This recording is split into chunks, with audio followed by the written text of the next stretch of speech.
Well, good evening, everyone. Welcome to another Airfix and Chill. Monday night is where it's at. And we've got a new panelist tonight. We've got Luke from Black Rifle Model Works. Do you want to introduce yourself, my friend? Stay on there. Firstly, good to be here. Thanks for the invite. For those of you who don't know, my name's Luke, obviously.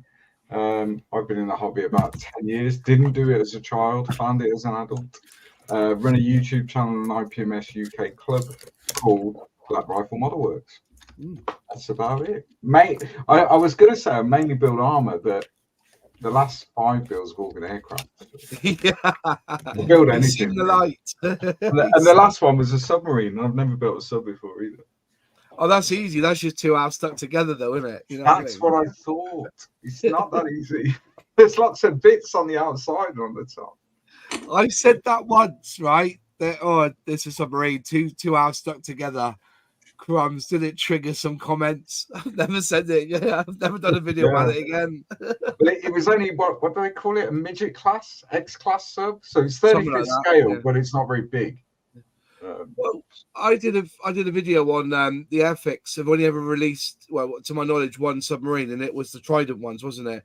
Yeah. And they make it in 3 parts, which is quite, I thought it'd be 2 halves stuck together, but it was in 3 parts. And I asked the question, I didn't think of it at the time.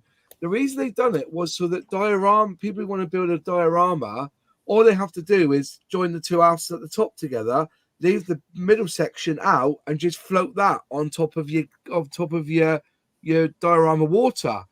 Yeah. Excellent. They thought outside the box on that one. It's a shame they've not released it again. Well, I've not seen it released. Well, it's only one submarine in service. Yeah. The biggest thing with a submarine, the challenge is the painting and weathering, because how do you make black look interesting?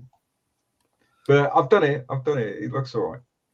Yeah, because they're not actually painted black, are they? There's like a tile effect, isn't it? And like a rubber tile. It's rubber coated, yeah. It's I didn't paint it black. I didn't. Fair enough. So we've got quite a full house tonight. We've got 9 in. I think there's room for 2 more if they want to. I've put some invites out, of course. But tonight I thought we'd just talk really and have a little proper debate about where is Revell at? Because if you've been hiding under a rock, we've had, I think, one of the biggest releases of kits from a manufacturer I can think of. I know we're going to talk about Revell as a company, but if you go on ScaleMates and you look up 2024 releases, and that includes new tooling, kits that are new decals included where they put them in a model set which comes with paint, glue, and brushes, change parts, etc. You're looking at 92 iterations of kits. Now, are Revell going big to go home, or do you think this is a bad move from them? Should they have invested the monies into creating all these different, boxes of kits, to creating newer tooling, and also, by the thing, going back, none of it seems to be Matchbox toolings. This all seems to be stuff they've done in the 90s, 2000s. Just quickly looking on ScaleMates, I may be wrong. Couple of ICM reboxings from ICM of last year, but I'm going to throw it out there to the chat and to the panel. And I think we got quite a few. We've got 133 watching anyway, so plenty to talk about. And I'm just going to throw it out there to whoever wants to jump on first. Is this a brave big move from Revell to say that we make a statement that we're going to release a lot of stuff this year and try and get back some of the not negativity, but the fact that they've been looked upon as being quite stale in the last 5 years, sort of thing? Who wants to start us off on that one? I'll point to somebody if you like. I'll tell you what, let's go to Lexi, actually. Lexi, what's your thoughts on Revell and this massive launch this week? I love how I'm literally sat here doing my makeup thinking, please don't come to me. Please don't come to me. Yeah. And then it's like, oh, okay, cool. Again. Well, you're the one that wasn't. You're the one that's not in camera. So I just thought, wow, you must be doing something. Yeah, exactly. It's just like when you try and hide from the teacher, you know, like don't pick me, I don't know the answer. But you do like Revell though, don't you, or Revell? I mean, like is a strong word. I think I'm just like less opposed to them, I guess, than most people are. Most people are like very strongly like they're a bit shit. They release just nothing but read boxes, which, true. And also like they are very, very bad at letting people know what they're actually buying, which you know, consumer transparency is really important. But I don't know. I feel less bothered by them or less triggered than like I guess a lot of people are towards them. I think I don't know. I don't really know what my opinion on this is. Like, there's a lot of very interesting releases they're doing on it.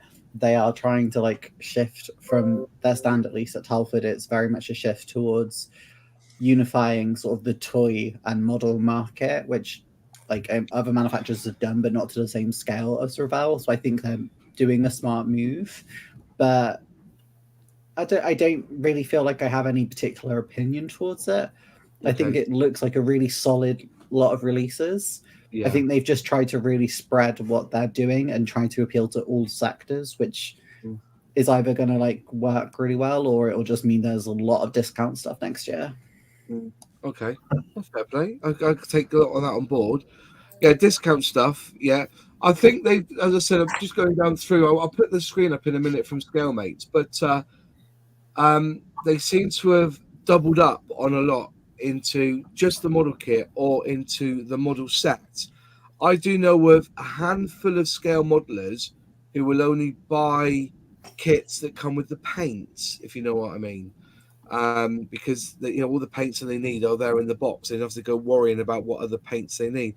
But Alex, you own a shop who has a good relationship with Revell. Would you be buying the majority of these kits to stock in your shop, or would you feel that they've missed a trick? So it's I'm going to quote an old favourite football phrase. This is a bit of a release of two halves. Yeah.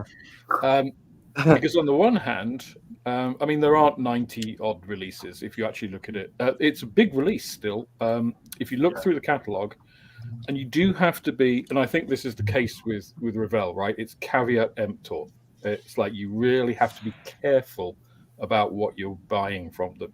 And the catalogue demonstrates that, because in the catalogue, you actually have quite a lot of entries with new tool or new parts that are not 2024 releases. And I'll give you an example. One is the Mandalorian N1 Starfighter, right? Which was new, out in the catalogue last year, was released in 2023 at the end. But it's got new tool on it. What it doesn't have is new as well. So if you look at all the new catalogue things, the things that are new in the catalogue this year have new. Yeah. And if they've also got new tool, that means they are a new tool for this year. If they've just got new tool, it means it's a recent tool. So it's not clear. I agree with Lexi completely on the lack of clarity with Revell, even for a supplier. They don't tell us as retail outlets what is actually new and what isn't. I said this before. I've been through the supplier list with Scalemates to see what the origin of each of those kits is. And there's about a third of the stock list that I just wouldn't even touch. Right. Having said that, if you actually look at what they're doing, I mean, they've got 11 new tools out this year. And they're a really broad range. You've got the Lamborghini, I don't know how to say it, the Revuelto, don't know. You've got a C8 Corvette Coupe. You've got the Submarine and the Gloucester Meteor, which were delayed from last year. You've got a brand new F-35A, which I don't think anybody saw coming. No, that was a big one, yeah. Yeah, you've got the Speeder Bike in 112, which I think will be quite big. You've got a couple of Stranger Things releases. You've got a 1985 Chevrolet Blazer, which is completely new, and then they've tarted up the VW T3 bus again with the Surfer Boy stuff. And then you've got these World of Wheelcraft and a couple of Easy Click things, this Naruto Uzumaki. So it appeals to a huge range. I mean, there's basically something for everybody there. There's a ship, submarine, there's aircraft, there's cars, both old and new. There's space, there's TV franchises, there's games. So that's a lot. And then they've got 7 kits with new parts, which again have the same sort of broad things. And then there are, I think, 56 just reissues. One of them is Matchbox. It's the old Jag Panther. Oh, is it Matchbox? Yeah. Do you know what? I did go through to check, and I didn't see one with. That's the only one. Yeah, that's the only one. So it's it's a bit of a mixed bag. You've got some really good stuff there. I mean, it's the Revell story all over, isn't it? It's like you've got some good stuff, and some of those reissues are really nice. You've got the Blom & Voss BV222 from like the late 90s, early 2000s. Really nice kit. The Arado ARE 555, Luftwaffe 46 one, the Arado AR240. Those are all really nice kits, and usually Revell pricing on reissues isn't that bad. So, but it's just if you're a new modeler, you've got no idea how old some of these things are, right? So it is the caveat emptor. Go to Scalemates, check it out. But overall, I think this is a big year for Revell. If they pull off all of the stuff that they actually have announced, it'll look really good for them, I think. Just to comment on the back of what you just said, that's one thing I actually forgot to say. Is like the annihilation of like secondhand markup is something that I do like Revell for, because like you've just said with the Blom & Voss BV222, I actually looked at this knowing I'll probably never buy it, build it, but like still want to buy it because in my head I'm like, I'd make that. I love seeing that in War Thunder. I'll make that. But it's like it goes anywhere from like 60 to 90 quid. And looking at pre-orders, won't mention where it is right now, but pre-orders for that is like £45. Yeah. So like that is one thing I really like about Revell constantly re-releasing, is just, and the same way like Airfix has done with Vintage Classics and Heller have done with theirs to a lesser degree, like it helps destroy like the insane markups of like secondhand market, particularly from people who aren't even going to make them in the first place. Yeah. John, being in America and Fenris, do you feel that they've gone for that market as well with the Stranger Things tide? Because I know it's big in this country, but it's massive in the States, isn't it? It is. And that was actually where I was going to go with this. Is one thing that in Revell's credit is that we're seeing them actually reaching out. I don't know if they're reaching out, but we see them actually having some brand recognition with other IPs. Again, Stranger Things, maybe if it was last year, but I'm still counting it, Star Wars, Mandalorian, seeing them having these tie-ins outside of just military vehicles, I think is in their benefit. And I think, and I've said this for years, because again, being mainly a Bandai fanboy, I know I am the one that tends to build a lot of like Gundam, and they do a lot of different anime IPs. The fact that Revell now has, as you said, the Naruto one. I haven't actually looked at the list to be perfectly clear for their releases for 2024 yet. But the fact that they are doing this when you're just not seeing it with other ones, or you get the only people that seem to do it are your smaller manufacturers, people that like that's their whole brand, but they just don't have the brand recognition that Revell does. And I mean, like, how many times have we said that we would love to see Airfix come back with some of their older kits, but they just don't have the IP licenses for them anymore. The fact that Revell is getting those is absolutely a point in their favor. I think that you just don't see it as much from the other big name manufacturers. It's positive for the hobby as a whole, though, right? As well, like, and I get that's what you're saying, because two points. Like, firstly, like these IPs are ones that I know I'm only in my 30s, but I'm going to feel so old saying this, like popular with the youngins. It's like bringing young people into the hobby is always really important, and how it keeps the hobby alive. I mean, like Spitfire sell, because a lot of us, we know the Spitfire, we recognize it, but how much does an 11 and 12-year-olds go, oh, that's a Spitfire, yeah, let me go get that model. Over here with John Alec, how much do we see young kids going, oh, Mustangs, oh, Corsairs? You just don't. But the moment you say Naruto, the moment you say Stranger, these things that's what they recognize. Those are going to be the things that they're going to want to build. And the fact that we just don't see as many models going in those ranges, there's no reason why we just don't. Just model makers just don't make models of them. And I think that's something that I do think it's something that we're starting to see changing, and I think it is something that we're going to see change. And it's a point in Revell's favor that they are jumping in on it more than other companies are. the reason I also brought it up was that, and it does. I still don't get the mentality, but the Stranger Things is 1/25th. Is it the Bronco? It's a Bronco, isn't it? And the other cars are 1/24th. So I'm assuming there's this legacy from America for 1/20. I know the measurement can be measured with gnats' penises. I know it's very subtle, but it is still, there. Me personally, when I go looking for a 1/24th scale car, that's what I'll type in. So if I go looking for 1/24th, it won't come up in my searches because the one they're doing is a 1/25th. Well, in what I imagine, at least in that regard, is you're right in that it's a legacy thing, but and again, not having looked at it, not having looked at what all went into it, I wouldn't be surprised if it's not because it's baseline using stuff that was from a 125, whatever the vehicle is.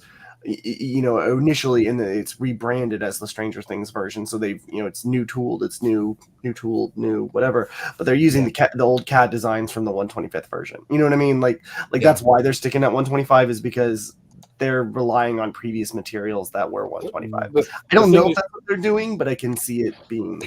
It's not even that clear cut though, I don't think, because some of their new tools, as Moss said, they got two new tooled 124/25th scale vehicles, and one is 1/24th and one is 1/25th.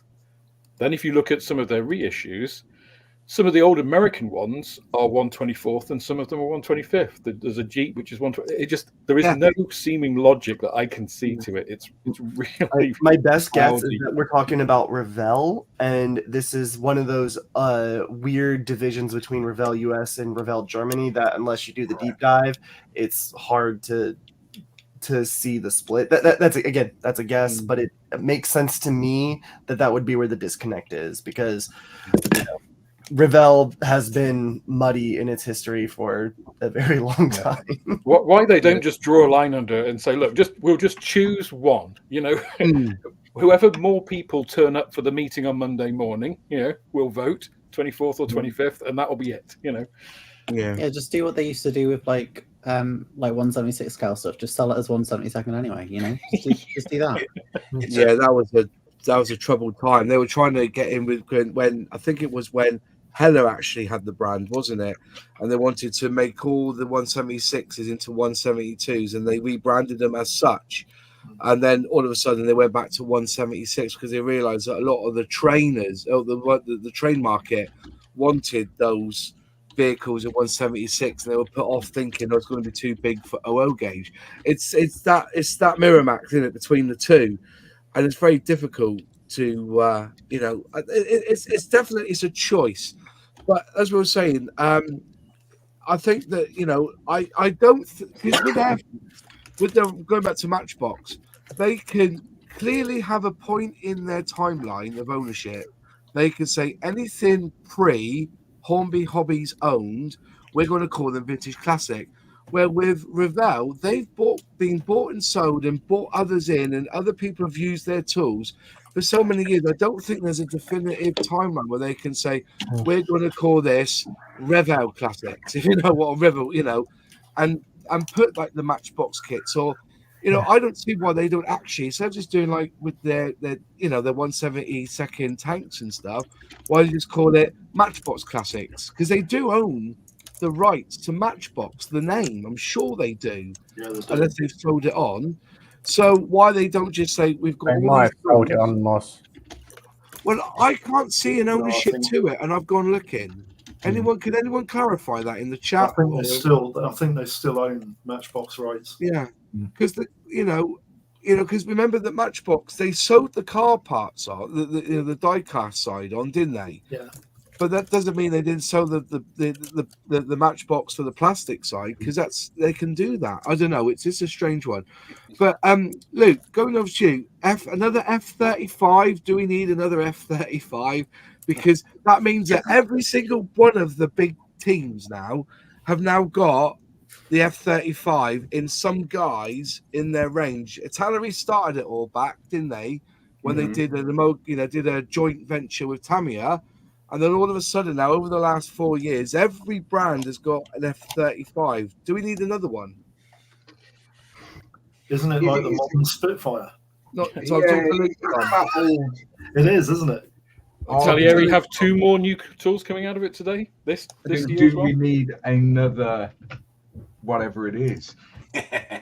You know, for me personally, I probably wouldn't buy the Revell one because I think there are better options. However, the better options are going to be way more expensive than the Revell 72nd one. It's an A. There's not many A's out there. Mm. You know, it's you pay your money, you take your choice, don't you? Yeah. You know, but I think as a whole, the fact that they've had this big release, and by anyone's standard, whether it's a retool, new decals, whatever it may be, there's been an investment by Revell to be able to do a release on this scale. I think that can only be a positive thing for the hobby. Because if they weren't making any money, whether you like Revell or not, if they weren't making any money, or they certainly weren't projecting that they're going to make some money, then why invest in a release of this scale? You know, and I think that can only be a positive. You know, the more options we've got as modelers, the more options Alex has got as a retailer. Yeah. That can only be positive. And whether that be another F-35 or another Spitfire or another 109 or whatever it may be, the more options we've got as a community can only be positive, surely. Yeah. I take that on board. Crazy Lock has just said it absolutely is needed. The Spitfire builders are dying off and the model should be back shelved. No, I think that, you know, we are seeing this new realm now, aren't we, where we're looking at more modern, you know. I think the only issue with more modern stuff, and it's a very personal view, no one can deny that the F-35 airframe is a phenomenal piece of engineering. It is. It's phenomenal. What that thing can do is phenomenal. From a modeling point of view, maybe not so much. Because if you say you've got the brand new 48 scale Tamiya F-35B, a phenomenal kit, a phenomenal aircraft. But for me as a modeler, I'd probably rather build a Corsair because I can do more to it. I can weather it. I can fade the panels. I can weather the engine. I can do all that stuff that you don't see on modern stealth aircraft. You just don't see it. That's correct. And it's the same with armor. You know, it's the same thing. You know, Magic Factory have just announced they're releasing the brand new US infantry support vehicle. A phenomenal bit of technology. But from a modeling point of view, I'd probably rather build a Churchill or a Cromwell, because I can do more to it. Yeah. You know? Well, and you just don't see the bright blues of the Corsair. You don't see the bright, you know, the silvers and the reds of the Mustang. You just don't get that on modern aircraft. And I get why, and it makes sense, but it's not as fun to not be colorful, right? Like, yeah, but that's a very personal thing. You know, if someone's got, you know, if someone's got a massive interest in the F-35, then the more options that are out there, and someone's just in the chat, there are a bunch of A's out there. That's exactly what I'm saying. Yeah, we probably do need another one because it gives the modeler the choice. Sorry. No, go on. I was just going to say, like, sorry, I'm like eating at the same time. With the sea of grey that there can be, like, that's definitely a real thing. But I would say, like, the F-35 isn't making that problem worse because it's already there. Like, when you go to like most model shows, most F-16s, for example, this is being very generic to one thing. Obviously, it's not the same all the time, but like most people will choose just like a grey scheme. Despite the fact there are some amazing, ridiculous, over-the-top schemes for the F-16, or for many, many other aircraft, people will just choose like very standard military camouflage. So to me, like, it's not really going to change that side of things that much. But I agree, like, some of the other models, like, I love I think the difference is, if you look at pre-fifth generation aircraft, they weather differently. They you know, an F-16, for example, look at a Hellenic F-16. Yeah. You know, that thing is beaten to death. So from a modeler's point of view, if that's your thing, some people it isn't, they build them clean. But if that's your thing, your options with modern fifth generation fighters are quite limited, because they just don't do that. You know, they might have a bit of dirt and grime, but that's about it. Whereas an F-16 or an F-14, an Su-27, whatever it may be, it's a blank canvas, really, because these things, and reference as well. Reference is a big thing.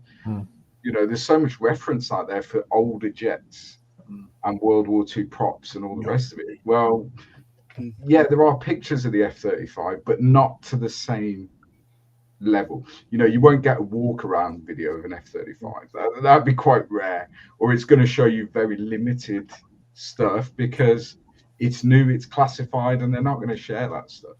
No. But the problem is, stealth. I am going to build coating has to be maintained, doesn't it? If the stealth coating gets degraded, the stealth goes. So they are pretty well maintained. You know, we've seen pictures of F-22s with it. These are multi-million-dollar pieces of equipment. You know, they look after them. It's the same with armor.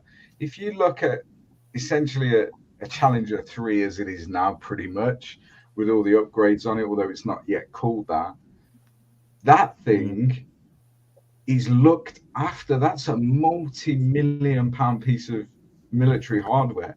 Whereas you go back to a Challenger 1, your weathering options are vast because the paint was different. You know, in the first Gulf War, for example, the tanks went across to Saudi green, and the crews brush painted them sand yellow in the desert. So from a modeling point of view, you've got so much scope, whereas a Challenger coming out of the factory now isn't like that. You don't have that scope, you know, unless you're going to do it destroy. Well, it's like all the technologies that have changed for heat treatments of materials and that. So paints actually stick better to adhere better to metals and whatever they're using. So they don't weather as well. Absolutely. I mean, you look at a Zero. If you're building a Zero from World War II, a late variant, you know, that paint just fell off. But from a modeling point of view, you can do so much with that. Whereas you build a fifth generation fighter, you don't have that option, do you? But I'll still build the Tamiya B variant, definitely, because it's a phenomenal thing. But I'll build it in beast mode, so it's not all shut up and stuff, you know.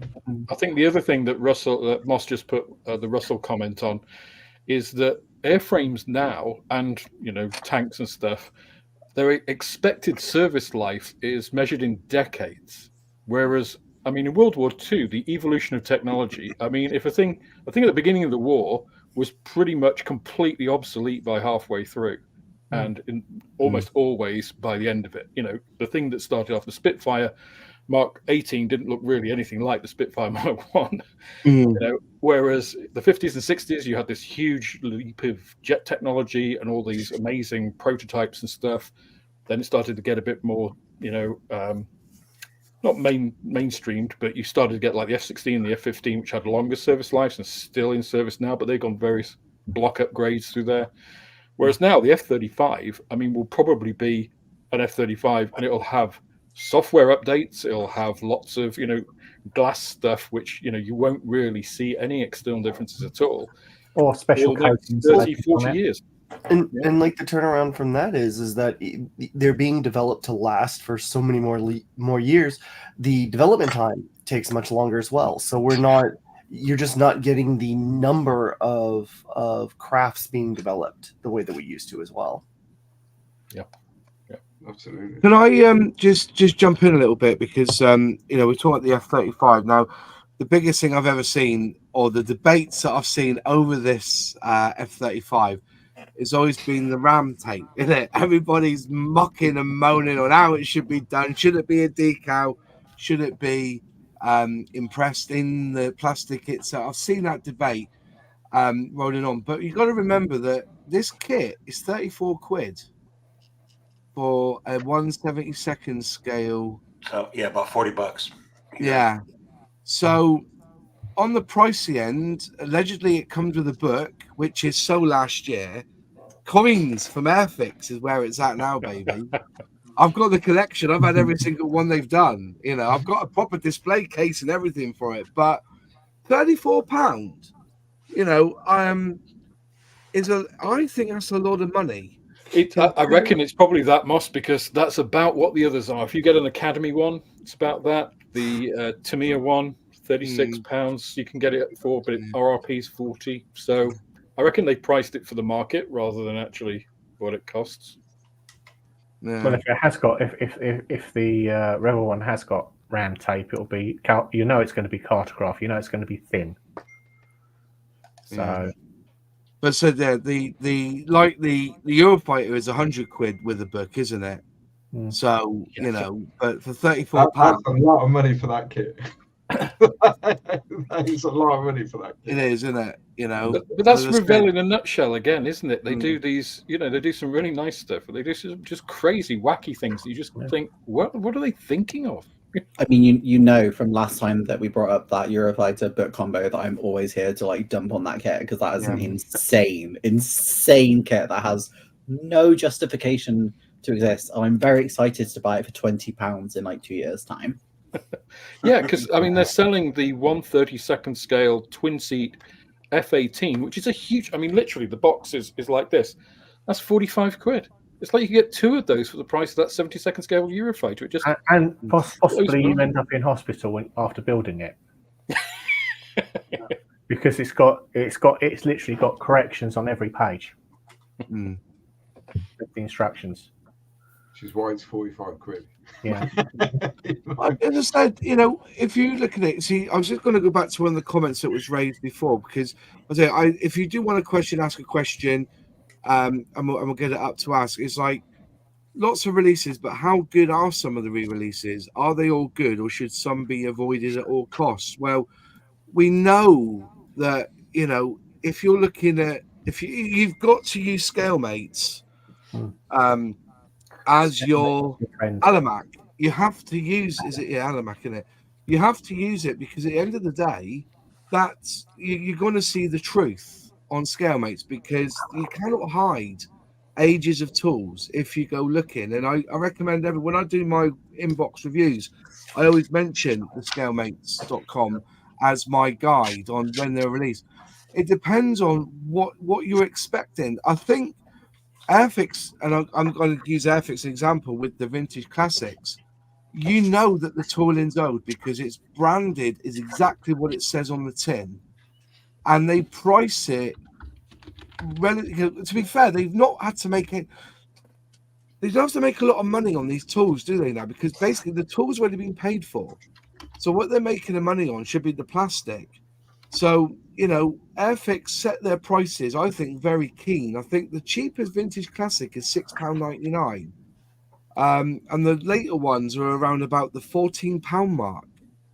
So you've got to look at that. And so some of these vintage classics will be tooled before 1996 or 2006. I think that's the 2006 is the cutoff. So you can get hoodwinked with Revell with some of their kits, unfortunately. And also the beauty with Scalemates is seeing who else has released it because they may say we've only released this 5 times, but AMT and Monogram and whatever has released them as well. So that tooling's being used for a run for that company. You see what I mean? But you have to judge for yourself on whether it's good or bad or not. You know, to play devil's advocate on that. I don't think, and I'll get shut down for this. I don't think there's any kit that's unbuildable. Doesn't matter the manufacturer. Doesn't matter how old it is. He's not. We're going to send him a Mr. Craft. Somebody send him a Mr. Craft kit. All right. I've built a Mr. Craft Sea Harrier or a Starfix kit. Or any staff experience Max criteria. An NPC car kit, man. What it comes down to is how much time and effort you want to put into making it a decent model. It's true. Yeah. Dead right. It really does. And we live in such an age now. YouTube is such a great source of information. Like you were saying, Marsh, your unboxing videos, you can have a look at the kit before you buy it. There's a plethora of stuff on YouTube. ScaleMates is a great tool, but I would say don't be put off because something's old.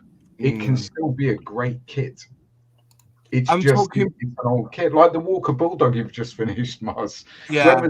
When was that designed and tooled? Yeah, but the price of it there, but I'm talking about pricing though, my friend. I'm not talking about what's in the kit. I'm just saying that sometimes Revell, like we saw with the first diorama set, it was a Matchbox Sherman and it was up to 24 quid, 26 quid. When a brand new starter set from Airfix is about 14 to 19 quid. I think 19 is the most expensive. So, but isn't that relative now? Everything's expensive now. Everything. Yeah, but I don't. Yeah, but you're not invested in the tooling though. That's what I'm saying. That tooling has probably paid for itself 16 times over, and has probably paid the pensions of about 8 or 9 Revell CEOs. You know what I mean? So I just think that you know, for the price of it, it's But I think, like Alex said, they've priced that F-35 because that's what the market dictates. That's what their competitors are charging. So they're going to be there or thereabouts on it. Yeah. Mark, let Nigel in. I can't. He's not showing up. Is he not? No, I think we're at a maximum of 10. I think 10's our maximum. Yeah, 10's the maximum on here. 10's the maximum. Apologies, Nigel. 10's the maximum. I thought it was 12, but we'll sort something out next week. But yeah, yeah. I look at pricing sometimes from Revell, and I'm just like, Can I make a point about Revell's possibility of vintage classics? Because there might be an issue with them. What's that? Well, if you look at all the Airfix vintage classics, they're all Airfix molds, aren't they? If you look at all the vintage classics Revell molds, would you really want to spend money on them? And all the stuff that is oldish that they could release as vintage classics probably aren't even their molds. Well, that's it. It's only the tooling that they have if they've got it in stock. If you know what I mean, that's what I'm trying to get at. Yeah, but Airfix have released in the past other companies' models, but they've never done them as vintage classics. I know that's right. No, that's not. Yeah, but that's not the argument. I'm talking about Airfix tooling. If you want to really cut the mustard, look at Hella. They're releasing the Jaguar and the Civic Jaguar, and that's actually an Airfix tooling. That's actually an Airfix tooling, and they're re-releasing it this year as their own. Is that the old GR1 model? Yeah, it's the first. It was released first by Airfix back in 2004, 2003. Also, it's not the old tool one. No, it's the one that was released. If you look on ScaleMates, it was released first as an Airfix tooling, and somehow Airfix got it in the divorce. So, sorry, yeah, Hella got it in the divorce because it was all under the Humbro flag. Yeah. But yeah, it's as I said, there's nothing more saying about vintage classics and whatever, but there isn't. I don't think Revell could do it, or there's not a timeline where they could say this month. So, but I'm just looking at is Revell pricing good for some of their kits? And I think you have to. We won't know until they come out, will we? And also how much time and effort they put into the kit, into the tooling to get them ready for a re-release, if you know what I mean. Go on, John. Yeah, I'll say that the last 2 Revell kits that I bought, and they were Revell Germany. Yeah. One was the SD KFZ 251, the Stuka Zofus. It was a level 5 kit, and at the time I bought it was very reasonable priced, and it was an excellent kit, probably the best 251 kit that I bought, and there's a billion of them, right? Mm. And then I bought that a transporter, was a level 4, level 5 kit transporter. It was 70 seconds ago, but the price was good. So, I'm here in the States. I think I bought them both from like Scale Hobbyist or something. But the price was acceptable, and the product was, I wouldn't say exceptional, but very, very good. So yeah. Somebody's saying here that Revell sold off most of their tooling to Atlantis back in the day anyway. So Nigel mentioned that the Meteor is £140, which is a joke, and we've still not seen that either, have we? That's not shown its head. So that isn't mentioned in the 2024 listings, or it's actually still numbered as 2023 on ScaleMates. So, but that's one of the things you find, why, you've got to promise these things. And I kind of think, that's something that we see that more and more, that, we're shown a kit, or we're shown, which is what Revell have done here. We've been told they're going to release this, and this, but have we seen any CAD detail? We haven't. All we've seen is box art of a picture of the real thing. And that kind of puts you on a little bit off guard, thinking, well, are we going to get it this year at 2024? Because I said, looking on ScaleMates, 90 odd reiterations of kits. That's that factory. That's nearly 2 a week, if you think about it. 2 a week. So it makes me wonder whether it's just an effort to keep up with Airfix, to be honest, because whereas Airfix are putting out the quality, perhaps Revell are thinking, well, if we throw out a lot of kits, then we're doubling our chance of getting sales.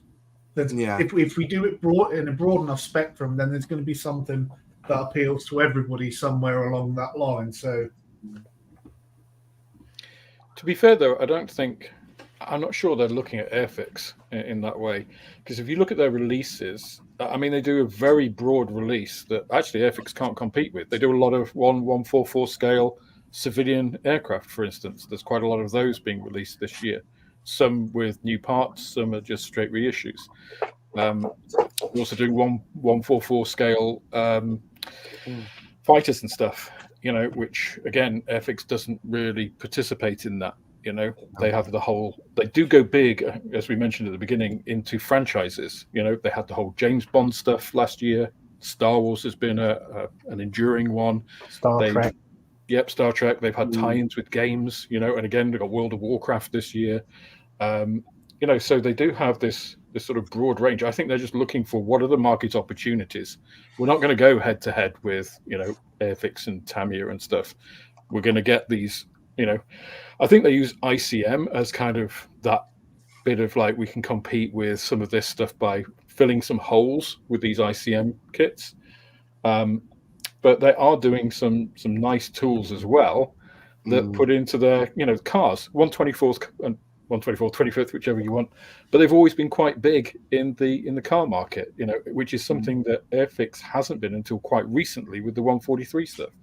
Yeah. So I'm not sure how much what Airfix has been doing has influenced Revell. They'll have their eye on it, but I'm not sure it's really influencing decisions. But they do. One thing is, I mean, that 96 releases or whatever it is, there are a lot of gift sets. So, and they often do it. They'll release a kit as a standard one, and then they'll also do a gift set at the same time. Well, they've got the legendary Saturn V flat pack. Yeah. But you got to remember that Revell don't just do model stuff. They're heavily into the RC market, into the drones now.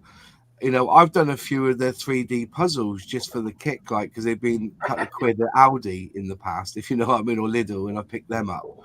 So they have got their fingers in a lot of pies in that respect. Whereas Airfix are quite clever, where they are under the brand of Hornby. So you've got the train side, the scale electric side. That's right. Revell do Carrera, yeah. Carrera, sorry, for the slots. So and they've got but Revell's got it under one big brand. Airfix has split it up, and I suppose they're budgeted in their certain areas on how well they do the previous year. But then, you know, when you're working under that, you know, there are those who are going to be looking over on what the scale model side can do. It does work because we see it with Tamiya, you know, or Tamiya, whatever you want to call it. You know, they don't just do scale model kits; they do radial control heavily. They do walking ducks. Yeah, they do walking ducks. Yeah. So, but I always say that it's like.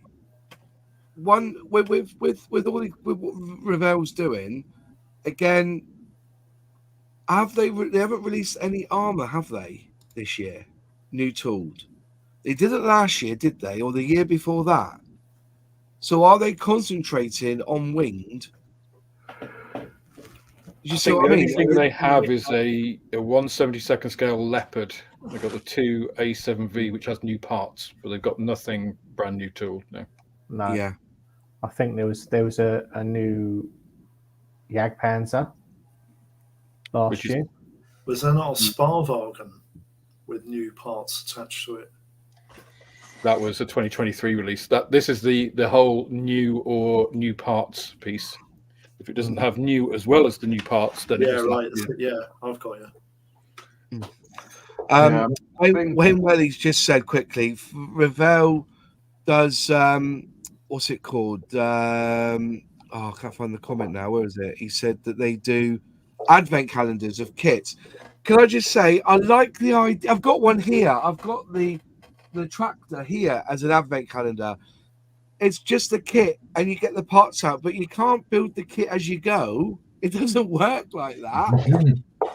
You can only build it on the 24th when you finally get the wheels out, if you know what I mean. They've just shoved it all in different holes, and then you break it open, and on the 25th of December, then you can start to build it. It's a nice idea, but it's not well thought out. That shows you it's a marketing thing and not a modeling. It is a marketing thing. Yeah. The instructions are, you know, if you want to do, you know, if you go through the instructions, then the first bit you get is the front wheel, and you get a pair of side cutters, you know what I mean? And then next day you get the paint, and another day you get a brush, another day you get a paint, then you get a little bit of sprue. It doesn't work like that. It's a bit gimmicky, but I mean, if they were to do something like kind of like the the companies that like send you like your model parts per month and then you build them up, you know what I mean? I'm blanking on the one that's popular. Yeah, if it was something like that, right? Like on the first day you get step 1's parts, and on the second day you get step 2's parts, and you just make it a 25-step model, so that way on Christmas morning you have it done. I would think that would be the way you would do it, right? Yeah, but the price for that would make it maybe I'm ridiculously expensive, wouldn't it? Just from the postage alone, I would imagine. No. You buy like an advent calendar, like it's the box of it, and so everything is there. When you open up the box to get the calendar out, you get the instruction booklet, and then I don't know. It feels like that would make way more sense than mixing everything up. There it is. That's what it is. You can see all the doors there. Yeah, and I think the instructions are day 16. Like, you know what I mean? You know, the instructions should be day 1, and then you get excited. Day 2, you get the first couple pieces. And that's right. I think the instructions were like, hang on. This is on day. What day is that one? Day 6. Oh, you get your tweezers. You know what I mean? So that's how it works. It's you know, it's got its you know.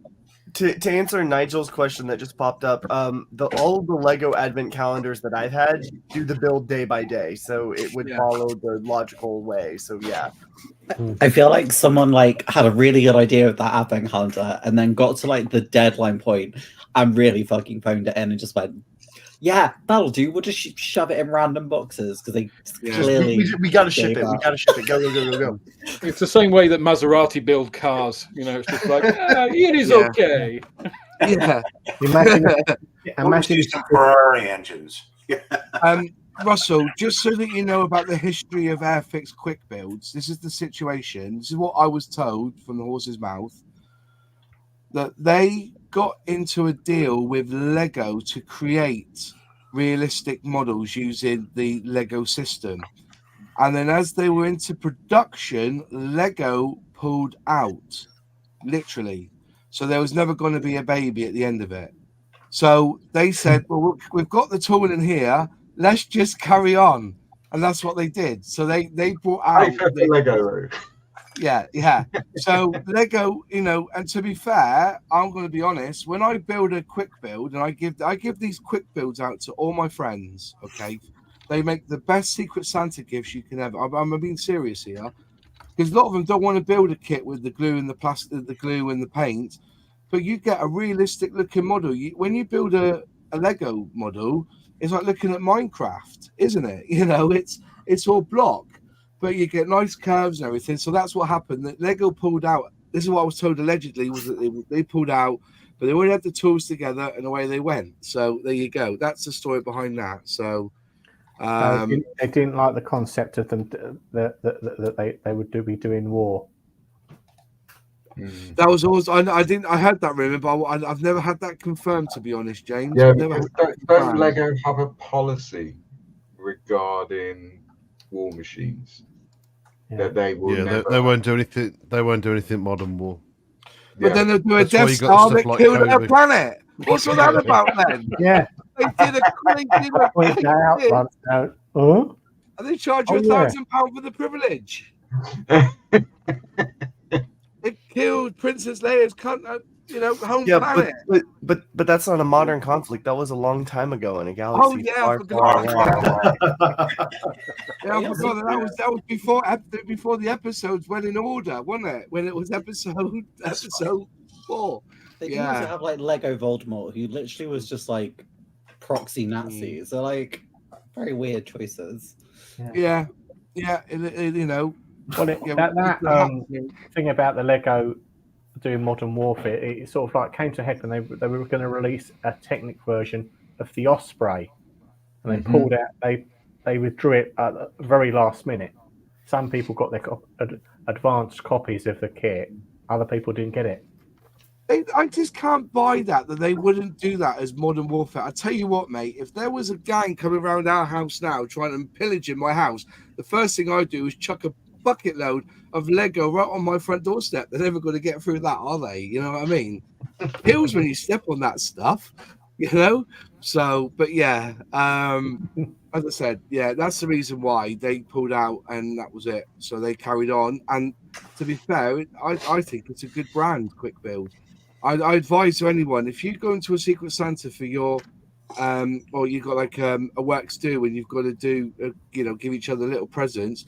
If somebody in the room likes fast cars and high performance cars, get them a McLaren in a Quick Build. They will love it. And when they build it, I've gone to my friends' houses. They've got them on the fireplaces and stuff because they've built it. Just save the stickers on. Even outside of adults, like my little one, she's done a number of models, both Airfix and not Airfix. She's done dinosaurs. She's done quick builds. She's done non-quick builds. And her quick build kits that she's done, she plays with them. She will take them apart and she will put them back together and then take them apart and then put them back together. And and so every so often she'll be like, Daddy, can we build another model? If I say no, she'll go hit her quick build, take it apart, and put it back. So they are very solid kits, and the fact that they can withstand the disassembly and reassembly, that does say something about the quality of the plastic. It really does. Yeah. I know at least 3 people, adults, in the last 12 months that when I've posted stuff on my own personal Facebook page, I'd love to build a model. I've directed them to a quick build kit from Airfix. Yeah. They built it. They love the process. And now they're building like 35th scale Tamiya armor and 48 scale aircraft. And that's 3 people in 12 months that have never picked up a kit before. So they do work. They do work. They do work. I totally buy that. Also, saying about quick build, did you when I was at Scale Model World, they've got a BF 109 there, haven't they? Or was it an ME 109? I go before I get slated, all right. A 109. They had a 109 in their own version of a quick build, like a Lego set. But fucking hell. I think it was nigh on the end. It was on the It rich was side. 80 odd quid, 30 wasn't it? No, it was on the rich side No. of 30 odd quid. 48? Was it? The quick build. Yeah, for about 109. 48 quid, I think, wasn't it? Yeah, it was ridiculous. Something like price. Yeah. So, you know, yeah. But yeah, there's, you know, Lego's Lego, innit? But we're going back. We're going back to Revell because we're trying to keep on track with them. Yep. Is there any going to the chat and to the panel? If you're on the chat, thank you very much for joining us tonight. Is there any kit that they're releasing that you think, wow, I'm going to buy that this year? Because there's two that I'm going to get. I'll tell you one of them. One of them's a tractor, the snap kit tractor. Because I think those snap kits are pretty good from them. I do enjoy building. I did the Ford Ranger, I think I did, and they went together well. You can spray them up. You can treat them like a normal model. You just don't need as much. I do use glue on them, obviously, but you don't need to. But that tractor is something that I'm really keen on having because I've driven one. I've been in one. So I don't know why they went down that route because I think, you know, it would have been nice to have had it as a bog standard grey plastic kit, but a snap kit's just as good. So that's one that has got my attention. Anybody else got any in their minds? I am planning on getting those Stranger Things kits. Yeah. I'm What about with you, Lexi. Scully? I'm with the Blowman Bob. To be honest, that's about it. Well, the 222. Yeah, but Yeah. I mean, I think kind of it's not really a secret that I like German aircraft and armor anyway. So Yeah. The 112 speeder bike. I'm looking forward to. I think you know, Star Wars models. Well, to Luke's point, you know, they're great beds for weathering. You can do all kinds of stuff with Star Wars stuff, and that 1/12 scale, you know, there'll be some scope there to put some interesting detail on. And it's Star Wars. It's hard to say no to Star Wars. Yeah, I am surprised though, considering some of I've got some Revell Star Wars stuff in my stash, and they're all easy builds, if you know what I mean. I'm surprised they didn't go down that route with that speeder, because I tell you what, they're so good. Yeah, it's like they're all different scales, which is a shame. So you'll have like 154th, 157th, whatever. But last year, I love Star Wars, but I'd never built a Star Wars model. And I saw one of their snow speeders. I think it's like 158 scale or something. Yeah. On Amazon, it was like £7. I was like, well, it doesn't matter, does it? That's the price of a coffee, really. So I bought it, put it together, put it on a base, loved it. I'm actually building two of them now in a diorama for someone else. It's their birthday. They love Star Wars. And they're such great kits. So to Alex's point, the scope on that sort of stuff is huge. So I'll be getting the pod racer, the bike, definitely. And because I'm a sadist, I'll be getting the 144 set they're releasing with the Tornado and the Herc, I think's in it. In 144, because I think that would make a great diorama if you spend the time with the kids. Yeah. And going back to, you know, Luke mentioned submarines before, the 144 scale the type, I think it's a type 9C. I'm still looking forward to that. I think that'll make a nice diorama. It's a manageable size because they do a 72nd scale one, which is massive. Yeah, it's too big. Isn't it? Yeah, whereas 144 scale, you know, you can do some interesting weathering because they rusted to hell, and that'll be quite a nice one. I'm also looking forward to the new get my teeth in the new Lamborghini, the roof, whatever it is that I can't say. And also they're reissuing the Countach, which is kind of, you know, my childhood dream car. So I'll probably pick one of those up. Before the comment fully disappears, I would like to highlight. So Paulman Pick says that the Bandai Star Wars kits are superb. I have a few, but I would like to point out that there is a nice little Revell symbol on all of them. They are all of the Bandai Star Wars kits are done in some capacity with Revell. So interesting. Wow. Yeah. John Ashley Smith says, I did a Revell Easy Build ARC 170 that came in a foil pouch package. Yeah, because when I went to Hobbycraft 2 years ago, I bought two of them on the they had like was it a 30% off sale on all of their kits, I got 2 of them for about £8 each, I think it was, and they went together really well. Good. Yeah, really good. Really good. Well, Bandai, yeah, but then Bandai don't sell shit, so I don't think they would allow Revell to put their name on something shit, would they? Mm-hmm. No, yeah, exactly. I don't think so. And I was actually having this conversation in one of my discords earlier today about how, and I talked about it a little bit at the beginning here, that Bandai really does go out of their way to get a lot of licenses and then turn around and do them, great. But they don't like as you said, like they don't do them bad, but they also are kind of limited on when they do them. So the fact that they're tying in with Revell means that there is something to be said about Revell Star Wars kits. That there is going to be that connection. Just speaks in and of itself some quality that if you're questionable about Revell, consider that. So maybe that's what it is. And according to Hurricane Hobbies here, Revell has rest of the world distribution of the Bandai kits. They're nothing to do with the tooling. I get that. I do. So yeah. But because here in the US, Bluefin distributes all of the Bandai kits through Bandai's own stuff. So it's not it might be some rest of world, but it's not all of rest of world. At least here US and in Japan, all the Bandai kits are still released by Bandai, so it's not under Revell. It is released through Bluefin. So yeah. Okay, fair enough. Bandai, because Gundam sell more plastic than any other kit makers minus Tamiya combined. Yeah. Doesn't surprise me. I've got Bandai. I've got some old Bandai I want to start building as well. I've got like a couple of BMW bikes from Bandai from 1973 I want to get out and have a little look at. Wow, that'll be cool. Yeah, I'll put them somewhere. It's you've shown us those, Moss. What's that, sorry? You've shown us those, the 148, haven't they? Motorbike. Yeah, I was just trying to see what I've done with them. I put them somewhere. They're somewhere around here. But yeah, I acquired them somehow, with a mask on and a knife. But I got them. It's up there somewhere. Yeah. Oh yeah, German sidecar BMW R75 by Bandai. So that's an old kit. After the show, I'll show you all. I'll get it down. Rare kit. You try and get a hold of one of them? No, that's rare. They're worth money because I sell anything, me. Yeah, I think they probably are worth a few. I know Bandai also did they did a couple of the old Kamen Rider bikes in connection with Tamiya. I think they're released under Tamiya, but they have it's similar to that, but rather than it being Bandai and Revell, it's Tamiya Bandai.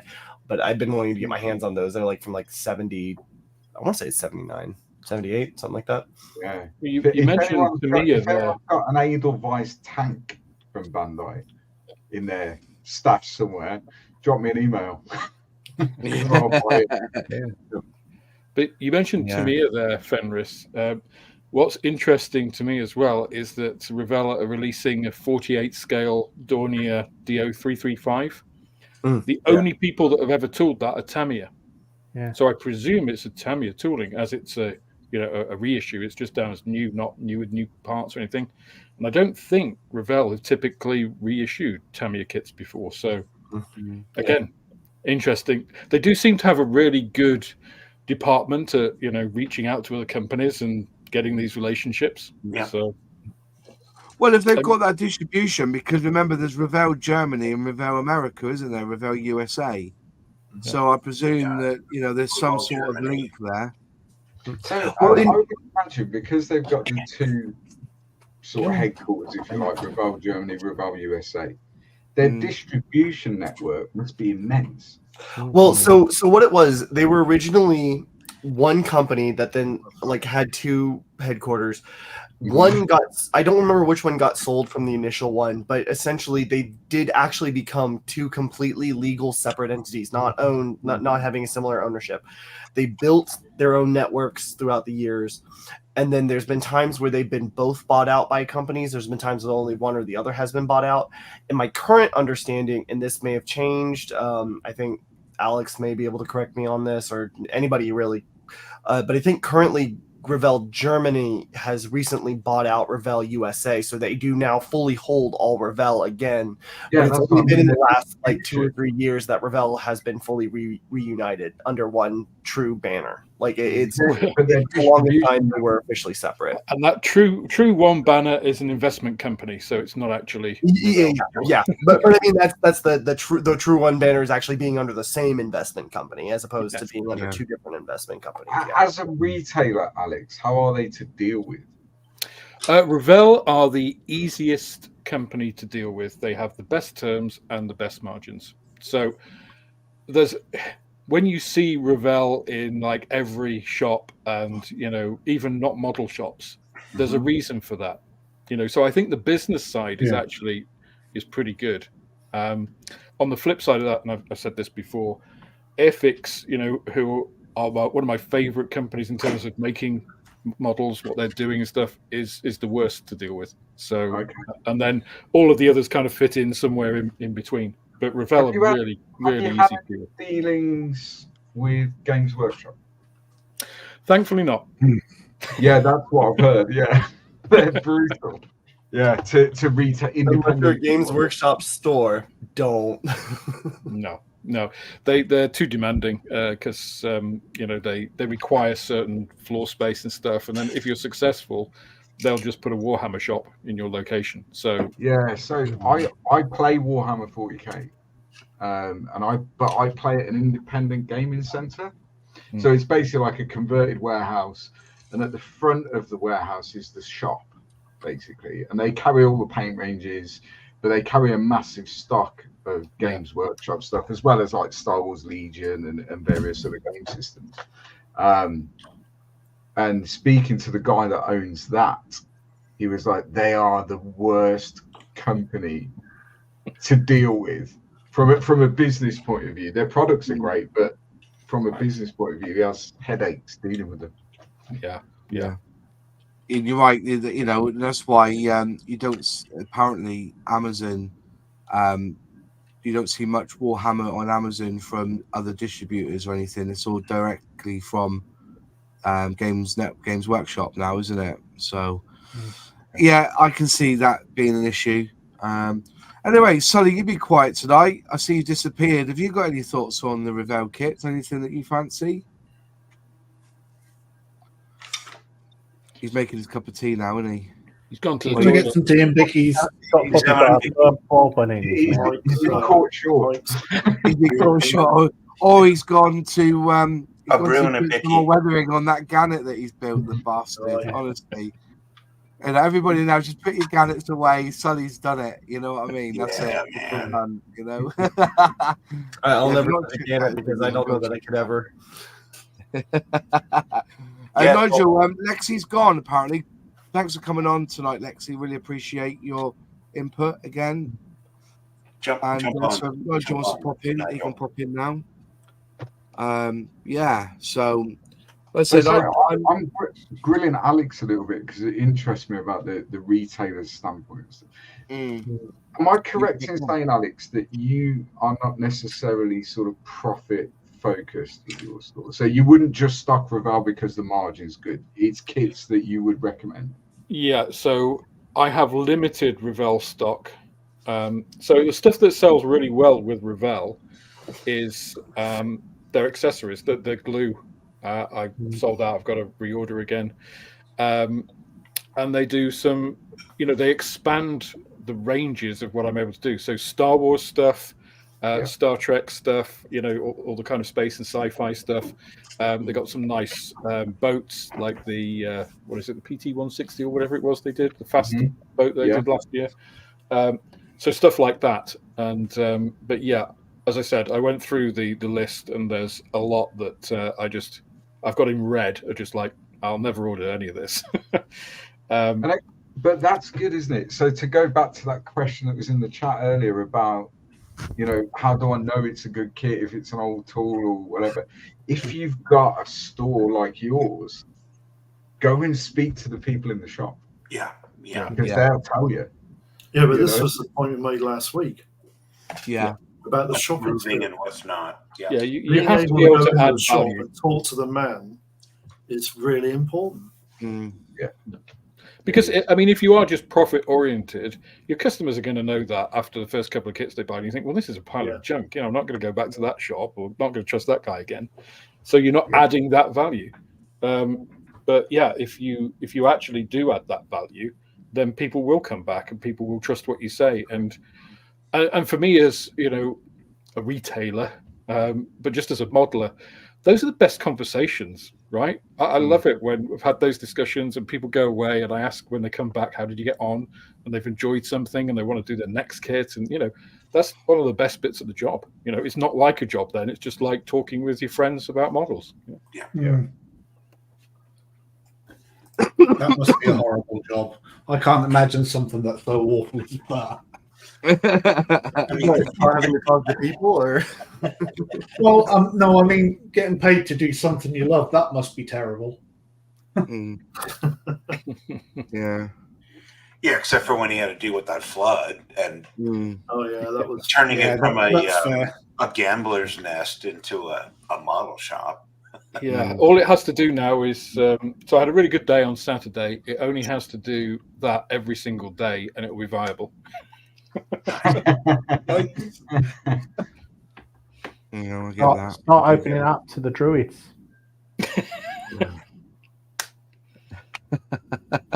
We started this show with 995 subs. I've now got 989. So I've lost 6 subs just from being on this bloody show. I lost 2.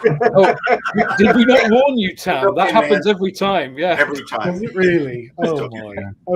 Oh my! We use this to trim viewers. So Nigel, come on. It's not Hollywood Squares, man. Hollywood Squares, yeah. Yeah, you remember? Hollywood Squares were the I'm Brady. a 0. There you go. This is the first one, 0. Okay, man. Just on the flip side of all this, with all that's going on in the world, I was under the impression that Revell were releasing Zvezda kits. I didn't see any Zvezda in the mix this time, only ICM. No. So I was just wondering, you know, because I'm just trying to. There was a lot of airliners that were. I was just going to say that some of their airliners not Zvezda. Yeah. So you know, but then I think there'd be a conflict of interest if they were you know, molding ICM tooling. Well, I would like to know, really. I'd love to get ICM on here and just discuss, you know, how their marketing strategy goes when it comes to releasing a kit like they did with that boat last year, which I've built, and it's actually a very nice kit. It's 144, and so there are some really tiny bits I didn't even bother with. I just thought, oh, sod this, you know what I mean? You're not going to see it, are you? You know, but you know, the idea of them releasing a tooling and within 12 months putting it in a blue box, surely would that lower, or would that gain for them to do that? That, you know, they weren't successful. We kind of think of it, whether they weren't successful as an ICM box, will they be more successful in a Revell box and still get the monies? I don't know. I think it's probably the fact that they have their bite at the cherry as their ICM distribution. And then while they're building that up, you know, after a year or so, they can go and say, well, okay, Revell, you can take this. They probably have a bulk deal, you know, so they can clear some of their stock, their older stock, and get some cash up front. You know, Revell get a good deal and can put them at competitive prices, so it works both ways. I imagine that's kind of how it's. It says here this one here is made in the UK, in the Ukraine. Mm-hmm. So I was just wondering whether they were selling the plastic to Revell, or have they taken the tool out of the Ukraine to make them in? Because I believe Revell have their own factory, don't they? There are YouTube channels where they are absolutely Russian based, and they say in their, you know, you click on them or whatever, they're in the US, they're in the Ukraine, they're in Belarus, whatever. So you don't know. You don't know, but they have to. They have to put. It's like they have to put where the plastic's from, don't they? So, for instance, when Airfix do a starter set, it says made in India and the UK, because the plastic's India, but the paint is made in the UK. A lot of Revell kits say made in Poland. I think they have a tooling factory there. Yeah. It'd be interesting. I don't think I've ever seen a Revell boxing of an ICM kit. It'd be interesting to see what that says on it. Nigel just said ICM sell the plastic to Revell. Okay, fair enough. Which is what because Airfix have done that in the past. Their TSR2 ended up in Japan, or in Japan as a specialist boxing, and all they did was sell the plastic, and the other company added the decals and the instructions. So you got those weird manga ones, didn't you? The AN225 is Vesda. What is that a release from Revell this year? That's not a release this year, is it? No. I think it's in their catalogue. It's in their catalogue, is it? But it's not a new release. 44 scale one, I think it is. Is it? Yeah. Revell boxings of ICM state made in the Ukraine. Fair enough. Well, that's a good thing, isn't it? That is a good thing. Yeah. So that means that they haven't gone to they haven't moved the tooling out of the country, so the money is staying in the Ukraine, sort of thing. So people in jobs and that, isn't it? Mind you, how you get to work in that sort of world is it's quite frightening, isn't it? So I think most of that crap is happening in the eastern Ukraine, anyways. So yeah, I get that. As far as I know, IPM are based in Lviv, which is quite close to the Polish border, and so quite away from the front lines anyway. So they're quite away from Kiev as well, which is pretty much, I think, the farthest east place that's getting hit by Russian missiles. I think everybody everywhere a bit further east than that is not doing too badly on that front. So Dutch Dave has said that I have an ICM Revell Marder. It says made in the Ukraine. So yeah, it's good. It's good that then they are still building and they're bringing out the stuff that they need to. Sully's back now. Sully, any Revell kits you want to buy this year from their range launch? No. Okay, fair enough. We waited all that time for him to get back with the tea and bickies, and that was the answer. Silver bows. If you could shorten your answers a bit. Nah. Yeah. To be honest, I'm actually terrible at keeping up with releases. I pay very little attention to it, to be honest with you. I just look for, when I come to the kit, I just look for what I want, the subject, and then just see. I usually try and find if Edold or Tamiya have got it generally first, and then just see who else has got it after that. So I don't really necessarily always care for new announcements that much, to be honest with you. Yeah, that's fair. I mean, I get that. I'm kind of. Do you know what I mean? I just, yeah. So I mean, I don't get wrong. It's been a shed for a few years.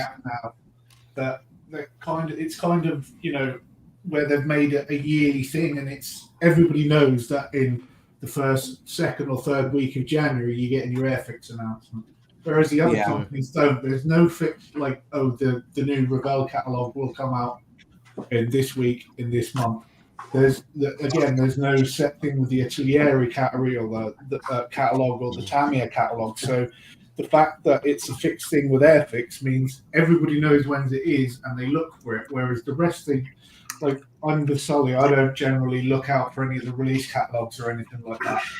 And as they appear on the market, they appear on the market. But the Airfix thing, because I know it happens in the early weeks of January, is the one I do look out for. So I think that may be down to the other makers because they don't make as much of an attempt to sort of interact with the people who buy the kits in the same way that Airfix does, if that makes sense. Yeah. Well, it's the only reason I know Airfix release stuff, because like it says, they're the ones that are more obvious about it. And also Moz fills the entire group chat with bloody Airfix stuff anyway. So it's a bit difficult not to keep up with Airfix with Moz. I've said I'd love to do Airfix's product range next year. Do the video with Dale. That would be a bit of a laugh, wouldn't it? Like, you know, me coming on, because you'll be there wondering if there's a bear cat in the range, wouldn't there? You get to the end, like, you know, and I'll just say, oh, we got a new Spitfire coming. You know what I mean? So I think the difference with Revell and you know, Italiere, Mini Art and stuff is that, you know, Airfix are very good at doing direct to consumer, whereas the other companies, you know, the reason that we've had all these announcements, Taliere's was last week as well, is because of the Nuremberg Toy Fair. You know, so they use that, which is a big European, you know, toy event, which a lot of model companies go to, and they use that as kind of their calendar date. So it's much more European based, and it's much more designed to go to retailers. So as kind of more a trade show rather than a you know, direct to customer, direct to modelers kind of express thing, because they've got a much broader audience, like you've said, Moss, about, you know, they have the 3D puzzles, they have you know, RC and all these other bits and bobs, so they are going to a kind of a whole toy kind of thing rather than just that specific model section. But is that because they're in Germany? Because they're not in the UK? In Germany, I think it's because they're a European kind of company. That they did that. If you're in Germany, you probably end up joining like a Revell club or something like that, and they give you better deals. And you know, as I say, every week I get an email from Revell with 20% off or 30% off one of their models, and I have noticed that when I have bought occasionally a Revell like that Strike Eagle, it came from English distribution centre. So, which is what Airfix need to do, and I think they are doing now with America. They are pushing. You know, I've seen on LinkedIn, I've seen quite a few posts from they being abroad in the Orient, at their trade shows out there. I think it was Shanghai or somewhere like that. I think it was just. Oh, they went to the Japanese one, didn't they? They went to the Japanese one and had a big stall out, saying, you know, so whether, you know, but to be fair, you know, really for them, if they're shipping from India, they would need to split them and say, well, this container's going to Australia, this was going to America, this was going to the UK. That would be cheaper for them to do it that way. But whether they create enough kits to do that, I don't know. Well, you know, these are business decisions that we're not partial to, because they're not going to give away their secrets, are they, on that? But I mean, I think Hornby need to sort out some of their internal infrastructure at home before. Can you imagine the customer care center dealing with international distribution hubs as well? I mean, at Christmas they could barely deal with the UK, so I think they need to strengthen that a bit before they think about, oh, we'll have a US and an Asia hub, because I can't imagine what delays that would impose. Yeah. And so it's not easy to ship to Europe now. Now we signed up for Brexit. So, but yeah, it's one thing you do notice about Revell when you go out to Germany is all the department stores where they have their model department. It's all Revell. There's no Tamiya. There's no Italiere. Nothing. It's all Revell. All Revell kits. Yeah. So I have built it. I've built 2. Well, I built 3 actually from Hobby Boss. They're all right. That's why I got to tell them that.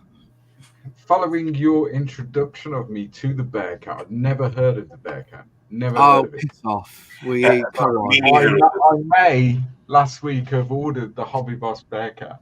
Yeah. Which I shall build in your honor, Moss. Yeah, thank you. And just look, have a go with it. It's a lovely kit. It's a bit soft. I think there's a lot more that can be done with it. But yeah, it's you know, I've done their easy assembly version, which is one of, if you put paints for that, would be a bloody good starter set. To be fair, really good starter set. I'll throw some blue paint at it, see what happens. Yeah, I said, but yeah, it's the Bearcat. Oh dear, the Hawk Bearcat. Yeah, I've got 2 of them up there. They've been reboxed in a Signum. Revell is the Hawk one as well. You know, it's never been loved as much as it should be. So yeah, the Trumpet 132nd is on my list to do as well. So the monogram one is the Hawk one. It's a Signum one. So yeah, it's the 172nd one. You put the what's it called? The fuselage together. Then you feed the wings through the gap. It's yeah. Let's not go there. I don't know what you mean.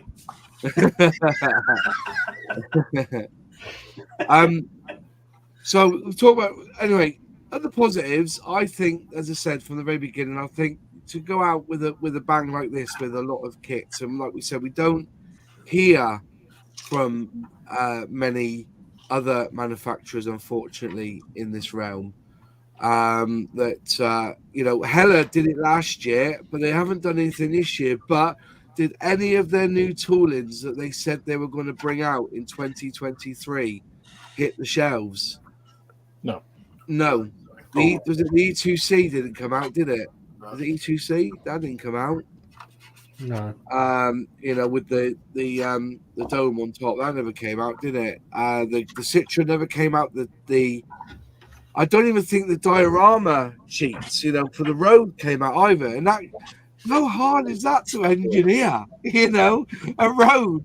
We're going to bring our road. I didn't even bring that out. It just, it was a lot of waffle with not much cream in the middle of it. Do you know what I mean? Which is a shame. Yeah, the Hawkeye. Alex and I are working on the same kit, by the way. Oh yeah. Did either of you shake the box? The Tamiya 148 F15C. Yeah. Ouch. There you go, buddy. I haven't opened mine yet, but oh man, I haven't even bought it yet. Well, I did buy one. I need to add to my collection. I did buy this one to add to my collection. Don't even have to paint it. Put it together. I got one of those Spitfires, Moss. I picked it up. Yeah. It was in a whole bunch of other stuff that came. Yeah. And I was just like, that's interesting. Oh, Tam's got one as well. Yep. I think Hobby Boss F15E. It's a very nice kit. Yeah. Cheap and cheerful. Yeah. I built the The Hawkeye is still in progress, but like I said, it was a lot of waffle. We've not seen anything come from it. But then again, it was brought out by Models 2B or something like that. Is it called? Glow 2B. Glow 2B, wasn't it? Yeah. Which is a shame. Alex, thank you. That so Alex sent me as a sort of a bonus kit the Hobby Boss P51D. That was a great kit. I have finished it, and I'm going to put up a little video of it. It's a great kit. It's like it's a great kit. Can Mojo quick build. You can do it as good or as quick as you want. So thank you, Alex. I appreciate You're welcome. You're welcome. Yeah. Right. Any questions in the chat? Have you got any questions for us on the panel? We're open. It's 9:30. We've got half an hour to go. Anyone got any questions? Put a question in the front, and we'll try and answer it the best we can. I think Crazy Loacher just painted the fact that Fenris isn't building a Corsair, a Spitfire, or a Mustang. Oh, I know. Or a dinosaur. Corsair in almost a year now. Dinosaur. Like he knows it, isn't there. That's what we want. Keep an eye on my channel during this month, and that might change. That'll make a good diorama. The F-15 in the mouth of a Tamiya dinosaur. Come on. You know what I mean? Standing on a packet of Chewits. That would really go down well. Do you remember that advert? Wow. Do you remember that advert years ago? Yeah. Showing your age now, Moss. The best. What was it again? What's the monster called? It's a monster in it in China. They have it's like a Tyrannosaurus. Godzilla. With his packet of Chewits underneath. This should be coming up in the next month or so, and it will be finished up. So, yeah. It looks like my ex-wife. I'm not gonna lie. Yeah, that's my mother-in-law. Sorry. Here we go, folks. If there was one Revell kit you would recommend, what would it be? The McLaren 570S. That's the one that I built that was really good. Yeah. The one I did that was really good was the BF110 148 BF110 G6. That was a great kit. You done that on a video, didn't you? No. I did that years and years ago, long before I started a YouTube channel. When I was young and good looking and had hair. What was the one that you built on your channel then? I thought it was a Revell kit. I did the JU126, and I've done lots of 109s on stream. But I haven't really done any videos of it. I try not to flood the channel with lots of German stuff because I don't want people to say, oh, he's a Nazi, but likes lots of German stuff. So I try to kind of alternate it, even though, 70% of the stuff I've got is German armor or Luftwaffe stuff. So, no. You know the way people think as well as I do. If you do too much Luftwaffe stuff, then you're automatically a Nazi. So, what about you, Luke? Have you built a Revell kit? Anyone that you've I've built several. I think if I was going to pick one to recommend, I would say the Foos truck. Oh, that's a good shout. That's a great kit. Yeah. If you want to go military, I'd say their 35th scale boxer. Yeah, that's a good kit as well. What about you, John? John Parker, what Revell kit would you build? I've never built a bad Revell tooled 72nd scale armor kit that's actually Revell tooled. They're all really good. It's a fair shout.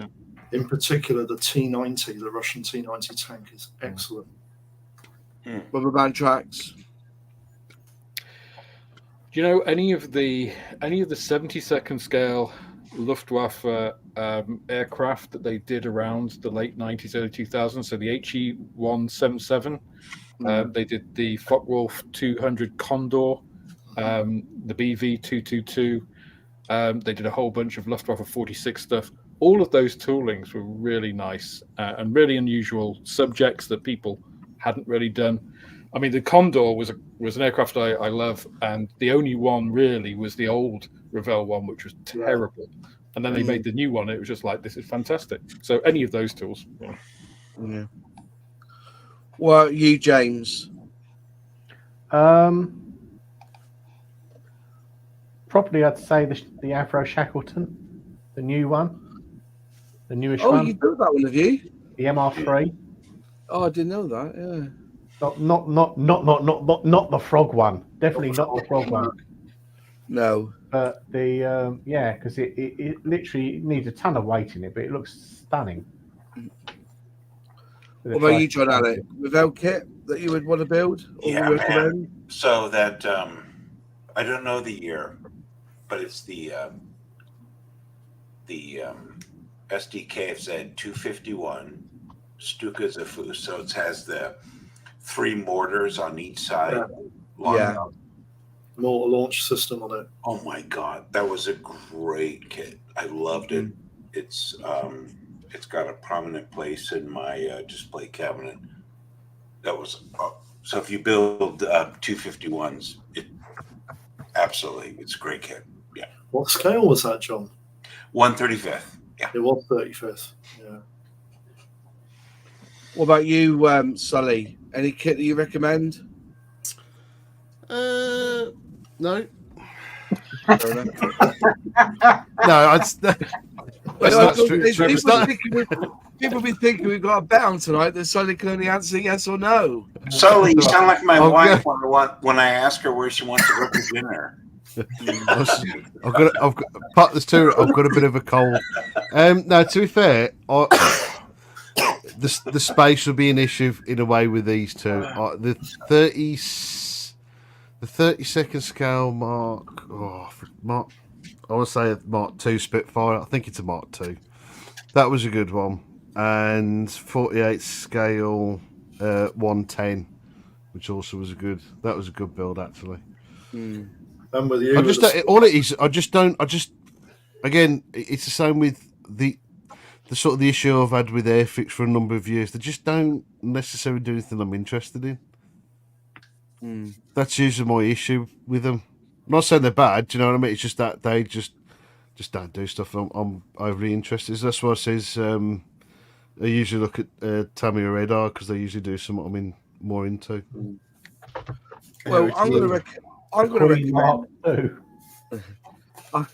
I'm gonna recommend a kit which is a little bit out there, but I thoroughly enjoyed building it because I've never built one before, and that was the Kenworth Aerodyne. Oh, Yeah. Honestly, I know it's a bit like it is a bit of a snap kit, but you know you can do what you want with this, and the decals went down absolutely beautifully over the rivets. You know, I've You can't thoroughly fool me. enjoyed. That's Optimus Prime. Yeah, I know. There's another one. all right. Is it Bear Boy or something, or some sort of? I know it's a monogram tooling, but it's all came in the Revell box, and it went together with such, and it come out really, really nice. If I go to a scale model show, I just whack this one in just to see if I, get any takers for it. But it came up absolutely beautifully, and it took me 3 days work. Still got some bits to do on it, but it came up. The dashboard's nice, the bedding in the back's nice, and it went together really well. The only thing that annoyed me more than anything was that it is a red kit, the red plastic. So when they've chromed it up, Revell. Yeah. you've got to cut where the chrome is. You end up like, I don't know. Well, to be fair, you don't see it. It's awful. You can't. I got a chrome pen and just went over it when I sanded it back. But yeah, that was the only downside was it's all pre-chromed, which. But other than that, it was a lovely build, and I think I only paid about 15, 16 quid for it. That's not bad, yeah. So yeah, it was pretty good. What's that? A good topic for another stream: display cabinets and shelves. Yeah, tell me about it.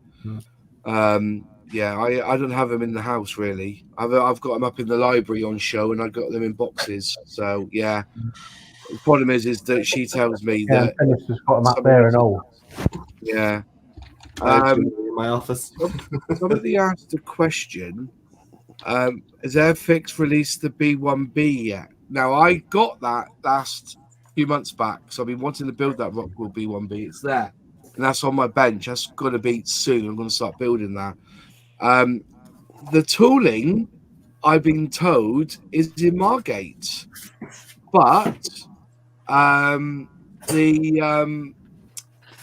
they can't move it because it's so heavy. Their forklift can't even move. It's such a big tooling. What? They can't move the tooling. The forklift can't lift it apparently. So I don't think that's heading to India soon.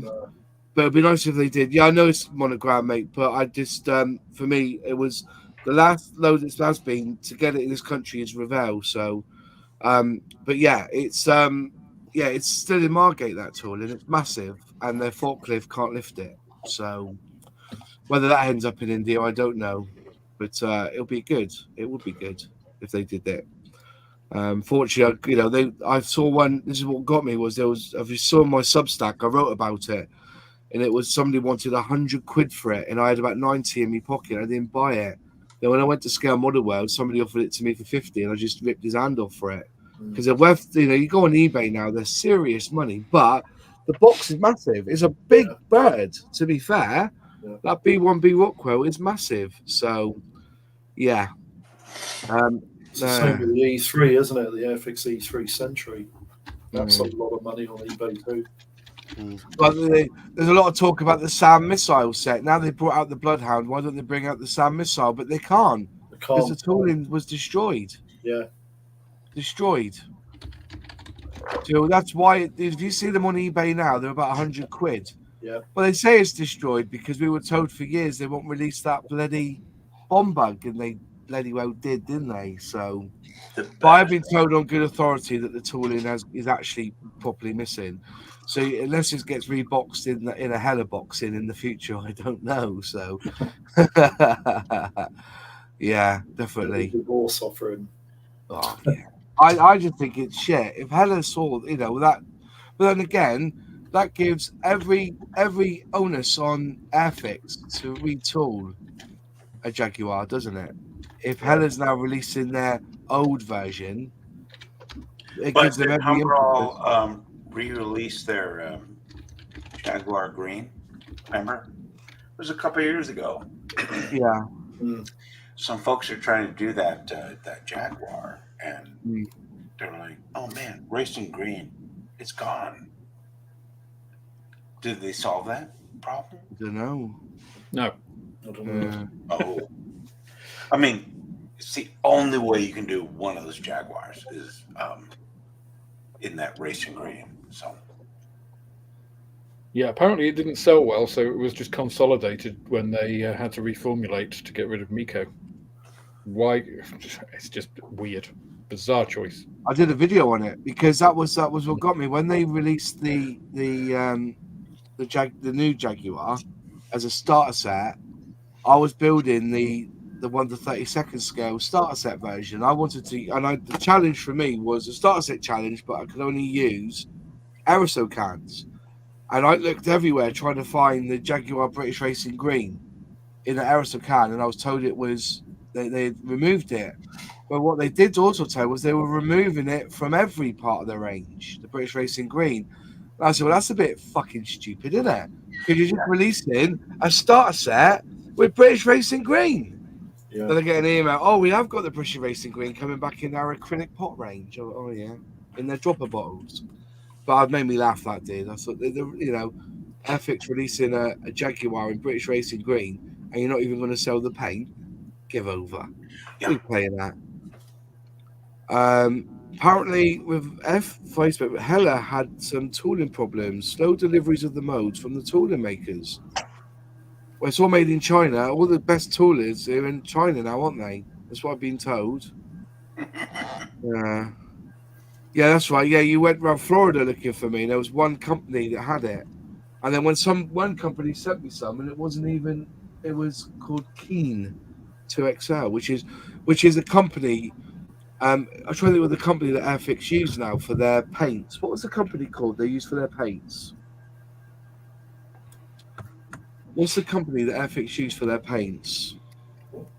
Oh, what's it called? How long ago? No, they're still using them now. They still make their paints for them now. I can't remember the call, but yeah. They have other brands, and I believe that the aerosol can is now that color paint is rebranded for the domestic market called Keen 2XL. It's called. That's where you can get it from now. Oh, I can't know what the company's called now. He's having a senior moment. Oh, I can't think what is their data sheet? What was the Humbrol data sheet? The poo-poo planner. Humbrol paint data sheet. Here we go. I'll find it now.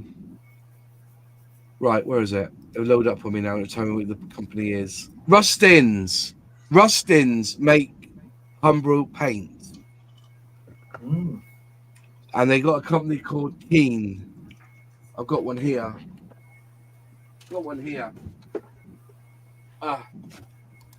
Which apparently is a company that Rustins make paint for. So that's British Racing Green, that is. So if you need to find Humbrol British Racing Green in an aerosol can, apparently that's it, made by Rustins. So yeah, there you are. Some information for you. Dulux paint, Humbrol paints. Yeah.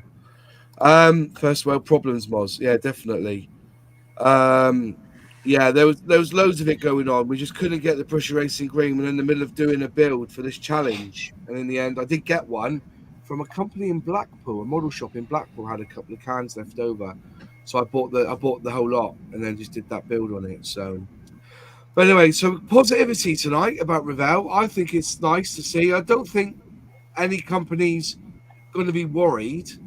I've heard that their trade stand in Germany was, the model show in Germany was quite full of Revell products. But then, as I said, they've now brought out their own Lightning, the F-35. Is it an A or a B? It's an A, isn't it? No. A. So that will obviously be retooled at some point for a B and then a C. Yeah, we'll see. We'll see how it goes this year. It depends on, 2004 is going to be a busy year. The Talleries bought their kits out, haven't they? They've brought out a few kits. Yeah. Yep.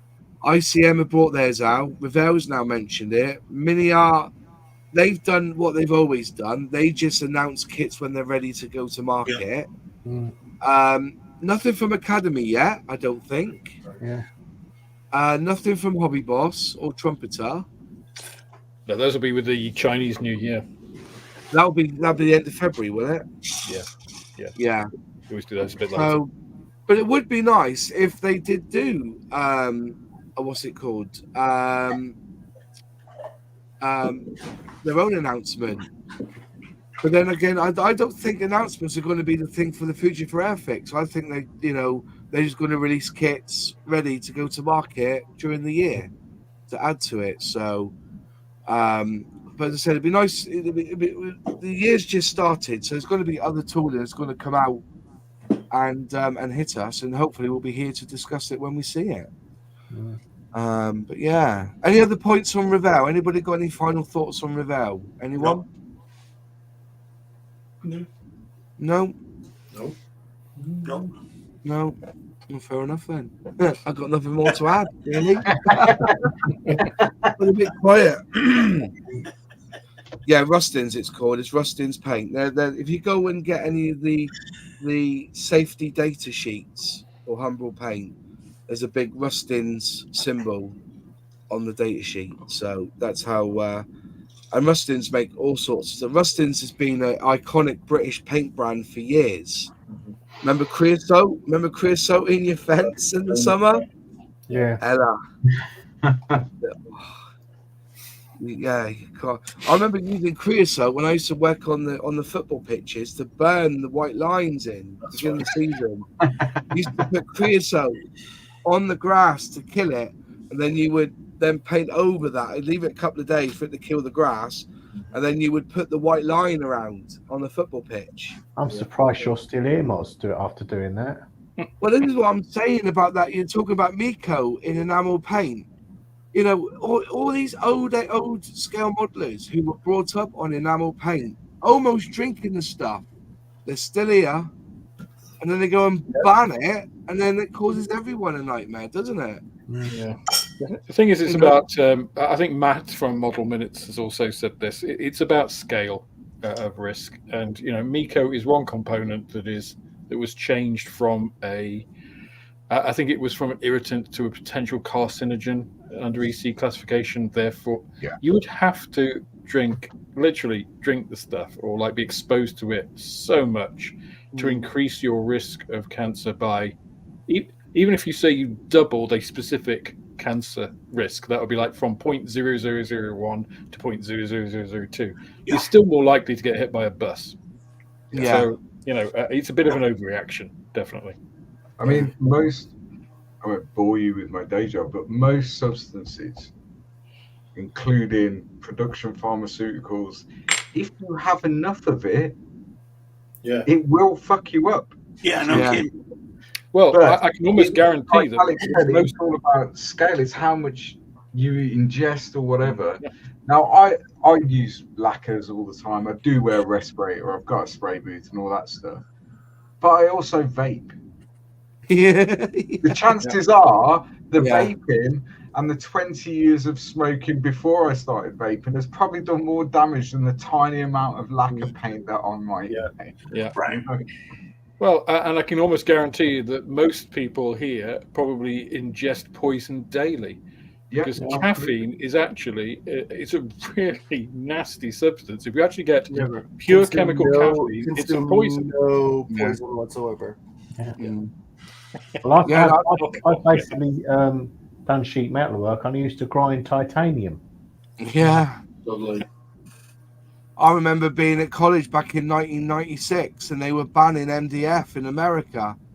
They didn't ban it over here because it was a cheap product, but in America they banned it because the glue that they used, when you would cut it, would turn into a fine powder, inhale it, and you end up with bollock cancer, apparently, and they tried to ban it. Yeah.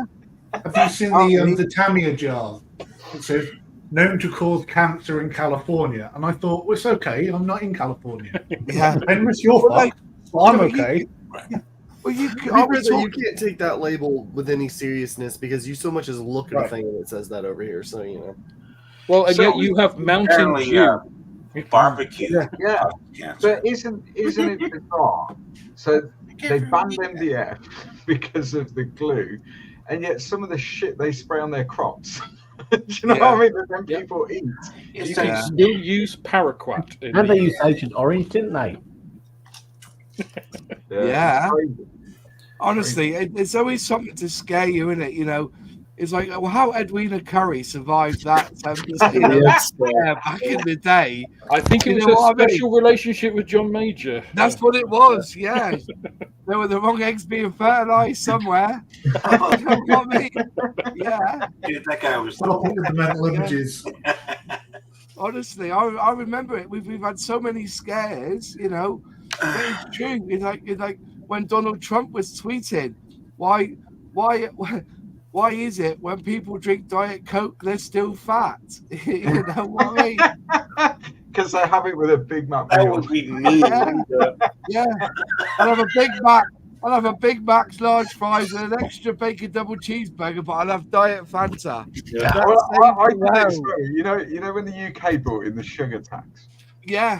Everyone was losing their minds, weren't they? Yeah. And I was actually at work. And I went into McDonald's to get lunch, you had to pay extra. I don't even think they were selling like full fat Coke at the That's time. right. Yeah. So I said, well, okay then. So I'll have a Big Mac meal, but I'll have a coffee with 16 sugars. Yeah. Yeah. Oh, yes, that's fine. But you can't have a full fat Coke. Well, it makes no sense at all. This is what I mean. It's a bit of a nanny state, isn't it? We can't do this. We can't do that. And it's like, if I do agree, if you, I as an ex-smoker, I know I vape and stuff, but sometimes I think, you know, if you do get lung cancer, should you be paying extra for your treatment because you chose? Oh, don't get me started. Don't get me started. No, there, buddy. Just saying. I just thought I'd mention it. You know, It's like people. I have prostate cancer, and yeah, I can't prove how you got it. Years enjoying myself sexually. Yeah. No, Ross, don't go. I've got a good spray can here. It's got a skull and crossbones on it. Yeah. Well, that's it. You know, Contains lead paint. No, it's like really. I was wondering. Everything gives you cancer, man. Yeah. It's like this sounds really stupid, but this is the God of truth. I've seen the word coronavirus somewhere before. When I didn't have a mobile phone, I used to read the back of the toilet duck, and it would always mention coronavirus. It will kill coronavirus on the back of a toilet duck. But coronavirus is a type, though, right? Yeah, like so flus are coronavirus. Rhinovirus is a coronavirus. Coronavirus is just saying like poultry. It's an umbrella term. Yeah, it's a catch-all term. Yeah, yeah. So I'm that's just why it saying, was you know, called COVID-19 because it was the 19th variant. variant. No, it wasn't that it was the 19th variant. It was that it was discovered 2019. Yeah. 2019. Yeah, there are way more than 19 coronaviruses out there. That's COVID. Yeah. They're all the same. Yeah. COVID as a code is relatively common. Yeah, COVID-19 actually refers to the disease, not the virus. Yeah.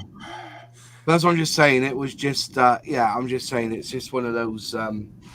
We can, you know, the stuff that we use in our model hobby, you know, it's. Yeah. But in anything, whether you worked on a car to, you know, to do some work on filling in a few dents and stuff like that, there's all these chemicals, and at the end of the day, I think you just got to look at risk and reward sometimes, haven't you? You know what I mean? Mm. And if you know the risk, you know, because I'm going to be honest with you, my made up extractor fan system there, I just switched that on over there. I'm working on here on the bench, but I can assure you that when I'm spraying on my bench, I can see the dust particles being pulled into there and around. I don't really wear a mask anymore because I just assume that's going to do the job. But when I'm spraying, I don't spray more than 2 or 3 minutes. Well, think about it. It's very rarely I'm spraying something a long time for that tank to empty and starting again. So it must be 2 or 3 minutes worth of spraying before I stop. I don't know. Anyway, That's what it says here. Hugh Gordon just said quite rightly, time for a ciggy and a whiskey coffee. Anyway, gents, thank you all for joining us tonight on this little walk through Revell. I'm glad I didn't have to bring up the catalogue because the catalogue's 164 pages long. There's loads in there. If you want to buy Revell kits, there's plenty of scale model shops that you can walk into and buy them. We've got a few here. And, you know, if it's something, at the end of the day, if your company that you normally build don't build it, you would have to go to a different manufacturer. So when it comes to an F-35, look at the reviews online from these guys who do unboxing videos and make your choice. If money's an issue, go cheap. If you feel that what you've seen in the box relates to you, buy that kit.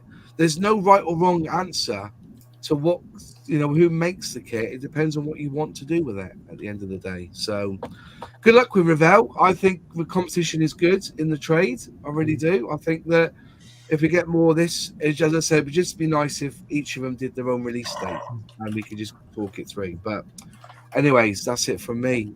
Any other questions? Anyone want to say? No.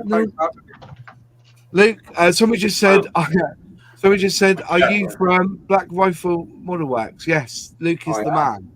I'm not the man, but I'm one of. It says exactly what it says on the screen. Yeah, and hopefully he'll come back on again as many times as he wants. He's a member of Airfix and Chill now, so when he's not working, he can pop on and have a chat with us. Let Luke speak. Yeah. Thanks for having me, and I will be back. Shifts allowing. And me and Sully are sitting down on Wednesday.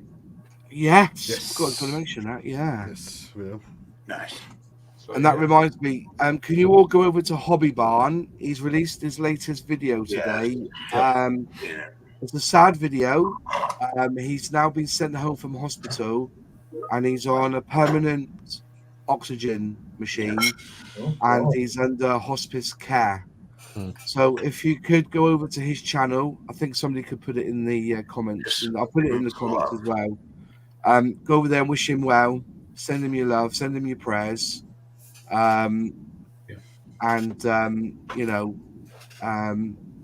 Just think of him and his family at this time, please. And on that note, we're going to say good night. Thanks all for joining us, and we'll see you next Monday. Have a good one. Cheers all, and bye-bye. Bye.